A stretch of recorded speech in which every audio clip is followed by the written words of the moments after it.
జూబ్లీహిల్స్ కాన్స్టిట్యున్సీలో ఎలక్షన్స్ వచ్చినాయి. ఇట్లా ఎవరికి గెలిచే అవకాశాలు ఎక్కువ? అదే మానాటి గోపీనాథ్ భార్య గారే కలిసిలా ఉన్నారు.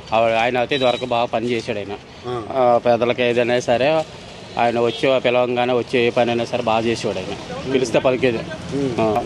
ఎనీ టైం ఏదైనా సరే ఆయన అర్ధరాత్రిగా వెళ్ళి తలుపు కొట్టినా సరే ఏంటమ్మా మీ ప్రాబ్లం అని చెప్పని అడిగే మనిషి ఎత్తైనా.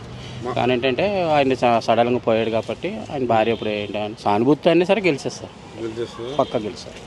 ఈ ఏరియాలో అయితే పక్క అన్న కాంగ్రెస్ మేము మంచి పనులు చేసినాము ఏదన్నా ఏది చూపెట్టమని కాంగ్రెస్ చేస్తున్నారు కరెక్ట్, ఏది మాకు చూపించమని చెప్పాను. జూబ్లీహిల్స్కి ఏమన్నా చేసారా? జూబ్లీహిల్స్కి ఏమీ లేదు అసలు ఎక్కడ వేసింది అక్కడే ఉన్నది. అసలు 25-20 సంవత్సరాల మట్టి నుంచి ఇక్కడ బతుకుతున్నాం. మా పుట్టుబాటు మీద బతుకులు చూశారు కదా మీరు. ఎవరికి ఇచ్చారు అసలు? అయ్యి గ్యాస్ అన్నారు, బస్సు ఫ్రీ అన్నారు, అదన్నారు ఇదన్నారు, ఎవరికి ఇచ్చారు? మాకు ఇప్పుడు వచ్చి రేషన్ కార్డు లేదు అసలు. రేషన్ కార్డు 10 లక్షల రేషన్ కార్డులు ఇస్తున్నామన్నా. ఎవరికి ఇచ్చారన్న రేషన్ కార్డు?